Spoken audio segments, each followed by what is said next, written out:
What a dominant run it was. Ohio State performing at its peak throughout the college football playoff. The man who led them is with us here. He's already given Coach Corso a Buckeye helmet. Ryan Day is here. Ryan, you saw the run last year. The vibe is so different from the last time you visited our set. What has been the biggest thing with this team this year during camp that lets you know they've turned the page and are ready to pursue another championship?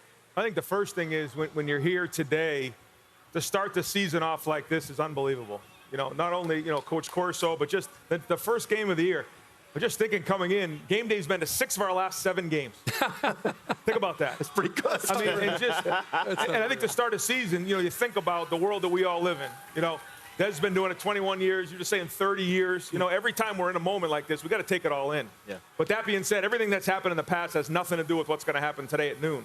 And these guys have to write their own story. And that really happened after the season. We got together as a leadership group, and those guys were like, take down the national championship stuff in the facility because we haven't done anything. These guys have to write their own story.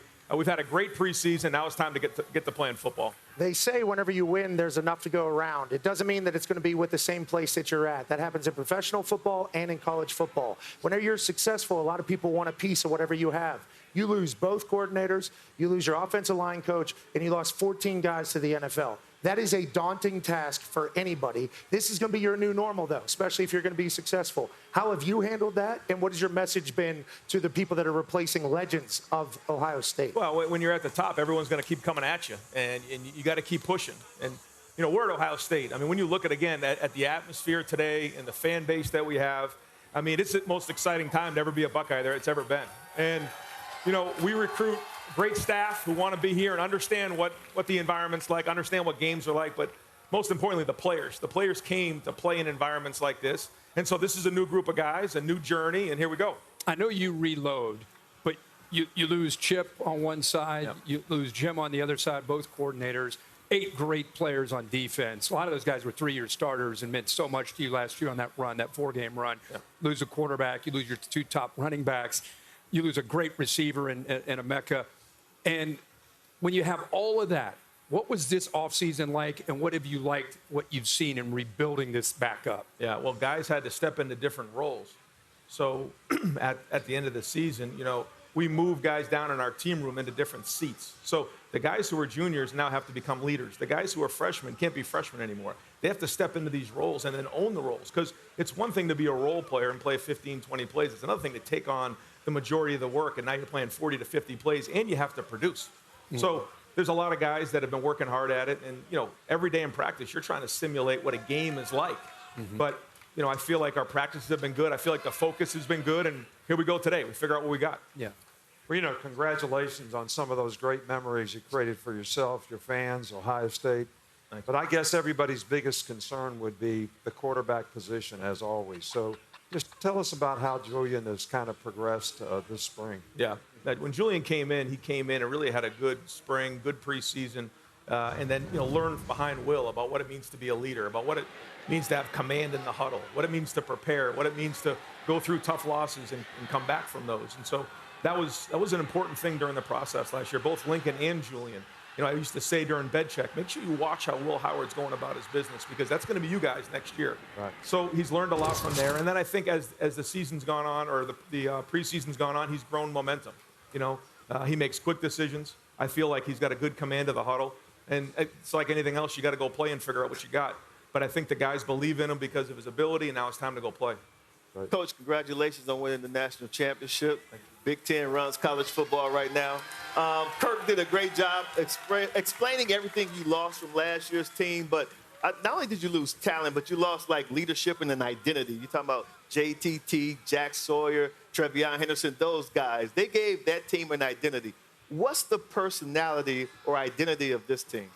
Chippy, edgy, okay, competitive. All right. Yeah, I mean, I've had to break up more fights during practice this year than I've ever had to do before.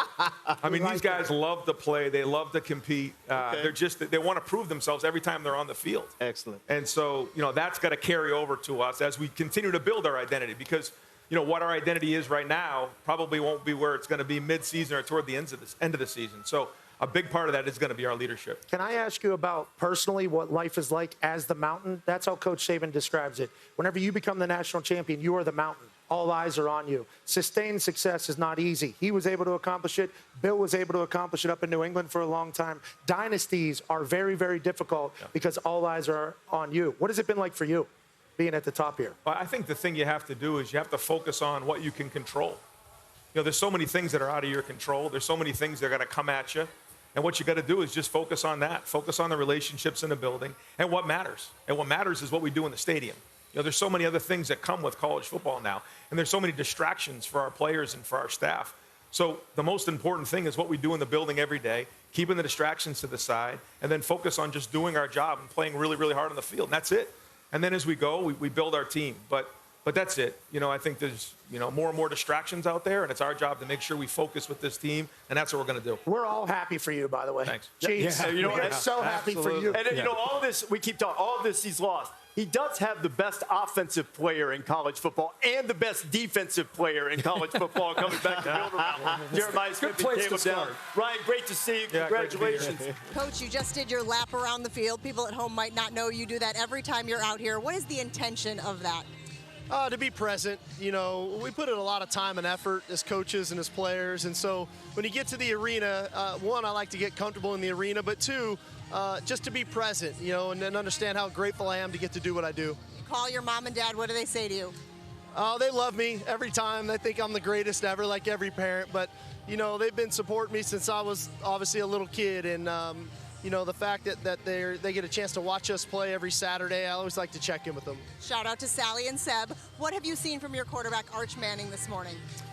That he's being Arch, you know, and I think that's the beauty of it. I think that's what today is going to require from him, that he's himself, that he doesn't try to be anything that he's not, because who he is good enough. What will your final message be to him before he takes the field in this Week 1 matchup? Let it rip. And, of course, today is Coach Corso's last headgear, last show of College Game Day. What has he meant to this sport?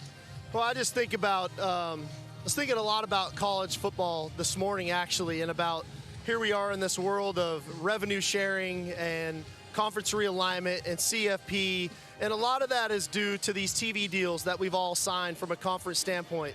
And I think those TV deals are due in part to College Game Day. The popularity that they've created in the expansion for college football to grow, and that wouldn't have happened without Lee Corso. And Coach Corso, thank you very much for all that you've done for our sport. I love you, man. We wouldn't be where we are today in the state of college football without you. Thank you, Coach. Have a great game. All right, thank you. That's awesome. Sark's the man. Among the many likable things about Steve Sarkisian, he's a fan.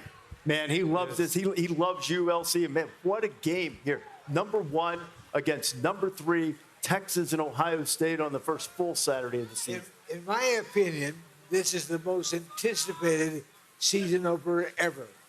Why? The quarterback at Texas, Arch Manning, is a phenom. He opens with the defending national champion, Ohio State. And Buckeyes, remember one thing. Longhorns, the Buckeyes won. There's Ohio State opens with Texas. The Buckeyes have won 25 straight season openers. 25 season openers for Ohio State. I can't wait to see this with Coach. Yeah, well, you know, I think these kind of games are, you know, so beneficial to college football. I mean, you know, it's great for the fans to have this kind of enthusiasm and excitement for matchups like this. And I think we would have more matchups like this if we had a system that rewarded wins as much as losses. The current system that we have right now sort of penalizes you more for a loss than you get rewarded for a great win. But I think these kinds of games on the schedule throughout the season, not just as openers, would be very beneficial to creating more and more interest in college football. It does great on your team. We always played a great opponent every time we had a chance in the opening game because the off-season, spring practice, summer conditioning, the players are more focused and excited to go play in a big game. So I think it benefits the players, but it also benefits the game and the fans to play really good games like this. Absolutely, Coach. And it's, you know, it's been the conversation about universities and teams and programs not wanting to be penalized by playing good teams, but for the good of college football, they want to play the high-profile games. So there's always been a strategy to how you schedule. But I would say the College Football Playoff Committee came out a couple weeks ago and said this year they're going to heighten even more the strength of record, the strength of wins, the strength of losses, where you won, how you won, even more so. And I think they're setting a precedent for whenever they make this college football playoff at the end, that just like Ohio State last year, if you have 2 hiccups, you have 2 losses, you can still get in there. I was actually talking to the other guy, Stanford Steve, the other day. Steve, 3 top 10 matchups here in the first weekend. That means there's going to be 3 top 10 teams with a 1 in the L column. This is early in the year to have that. You believe all good regardless. Yeah, it's hard to do with this new climate that you guys just brought up. But I believe all 6 of these teams in these 3 games are going to the playoff. I know it's going to be hard. 3 of them are going to be 0-1. Trust it. Plenty of season left. Des, I think that's a good thing. I think that's a great thing, not a bad thing for the whole entire sport. And I love what we're doing here. I love it, too. I mean, when we were playing Kirk, I mean, we would play teams like UCLA, Notre Dame, Florida State, Miami of Florida. Those teams were the non-conference games. Then we got in the Big Ten schedule. So I'm all for big games like this. But talking about this game specifically, I want to see what Ohio State's defense is going to look like. They have a new DC. Jim Knowles has moved on.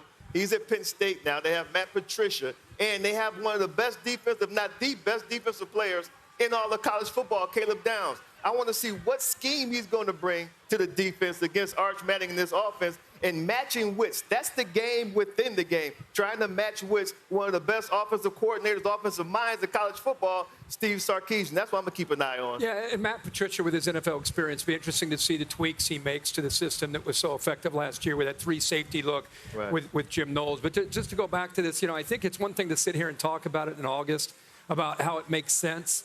But here's the reality.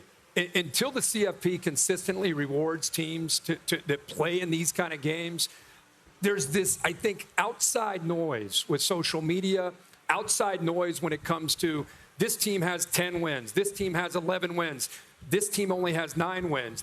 I think people really focus on the wins.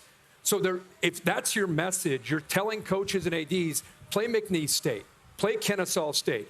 If you got to get to a point you're undefeated non-conference and then get into conference play, and that's a disaster for the sport.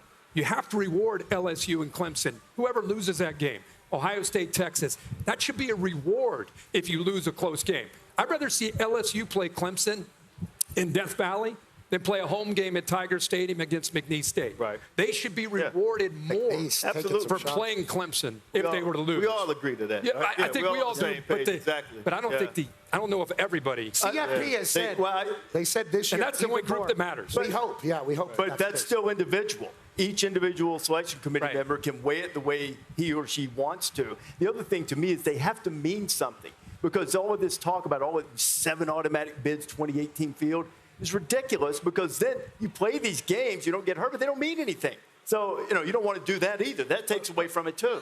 You want this, you got that.